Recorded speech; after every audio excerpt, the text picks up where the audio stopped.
it's a year since I moved to Portugal.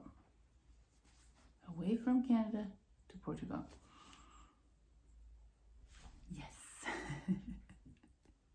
So let's talk about, the things that have changed. What do I have to say about the whole year in Portugal? These are not my dogs. I'm just taking care of them for today. But they're too excited. I guess they'll be in the video. Just ignore them. So, it's been a year and lots has changed. And if you want to follow my journey, you can click one here or one here, whatever, the video that explains after you watch this. And I will put it at the end, the journey how I sort of got where I'm at right now. Which is by no means the end. Destination, plus it, life is a journey, not a destination. So, yeah, it never ends. Anywho, enough small talk. To Portugal, unofficial, in May 2023. So a year ago. Like it was, it's June now, but whatever. I think it was like the 20th of May. Something like that. I actually moved away from Canada May 13th, but that was, then I spent a week with my mother and then in Switzerland. So anyway,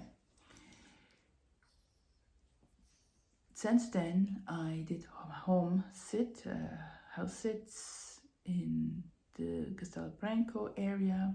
I did some work away closer to this area, about 30 minutes from here, which was also a little bit of pet sitting, just more like helping in a house and just walking the dogs, something, stuff like that. And then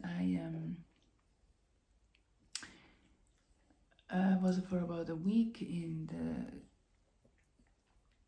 Galdes de Reina area. And so that was like between May and October. I kind of moved around a little bit. And then in September, I needed to move away from that work away because things changed in the that situation. So I needed to move. And that did happen in time, and I was able to find a little place close to Tamar, about 5 kilometers, 7 kilometers, whatever. It's very close to Tamar. And if you, again, there's a video about that, you can go watch. And I first moved into an actual apartment of my own. And I hadn't had an apartment in like 30 years to myself. Very strange. It's okay now, but it was very weird at the beginning. Because, when you have a family for 26 years, you have children, even if they're growing around, you're never alone. Even, they do their own thing, you do your own thing, the living space is very different. Anywho, so I moved there, and I lived there from October 1st till February 15th, yes. So, which I abruptly had to move, but we don't want to get into details, things happen. So now I'm in Tamar since February 15th in this apartment. Again, there's a little apartment tour on here, and I can do another tour at some point showing you, because now there's more things in here. It's still obviously not really set up with my stuff because it isn't in my permanent place yet. So I don't think so. Not for, I don't know. I have a lease since 10 till February 15th, I guess. It's a year. So we'll see. There's some time to figure out what I'm going to do and what's going to happen in my future, because it's still uncertain because of circumstances in my,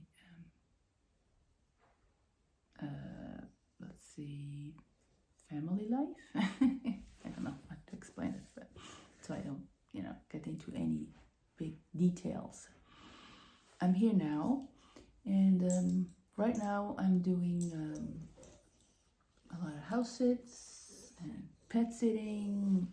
Yes, hi. Like you can see here, this one is just a favor for a friend. I have these cute little dogs around me. And I do some art. There's a big art show coming up. Not big, but for me it's big. It's nice to finally show you my art again, because it started painting again when I moved to the place outside of Tamar. So in October, November, I started painting again to make art. And I had some traveling in between, but that's when I started doing that again. And that felt good, because I haven't done it in for half a year or more. So that's exciting coming up. There's going to be an art show. Maybe do a little video about it. And I put it on here and on my other channel. So there's that. And I did a couple of commissions. So there's a little money trickling in slowly. The house sits aren't, they are not like workaways. They actually get paid. Obviously, I'm not getting rich from it, but it's, everything helps. And I'm hanging out with the cute little guys here, or big, sometimes big dogs as well. So,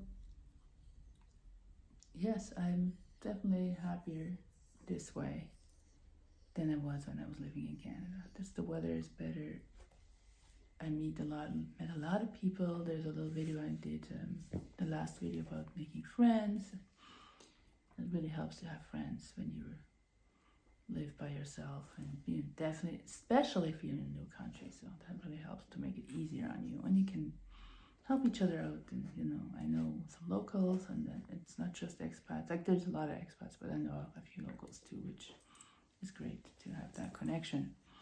But I think about Portugal, it's still a very nice place to live. It's low crime, very nice people, very friendly, very respectful, very multicultural place. Especially here in Tamar, it's a little bit of a tourist town, so you can see different people coming and going all the time. You can hear different languages.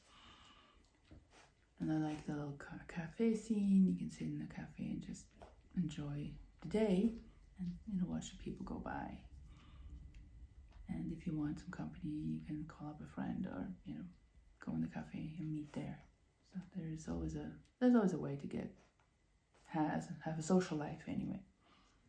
So yeah, life is good. Definitely more content and happier living here. Let me know what kind of videos you like to want me to make. What are you interested in? What do you want to know about living abroad? What do you want to know about living in Portugal? Because I want to make sure I answer all your questions, or try to answer them, and do some research if I can. I don't know, because I don't know anything about visas and those things. Don't ask me. Ask me more like day-to-day practical questions.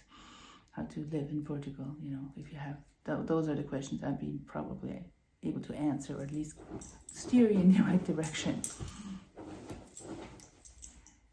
Yeah. So plus, being a single in Portugal seems to be so safe so far. Yeah, I know there's a woman that got some nasty, like some professional women, when they have to give their number out for their business, they get some very uncomfortable phone calls. I don't really give out my phone number. I have WhatsApp, and so if somebody wants me to call me and I don't know the number or who calls me, I just don't answer. So text me, message me if you want something, and then I will call you. So yeah. Anywho, I hope you enjoyed this video. Make sure you subscribe, like, and share, and watch the next one up here.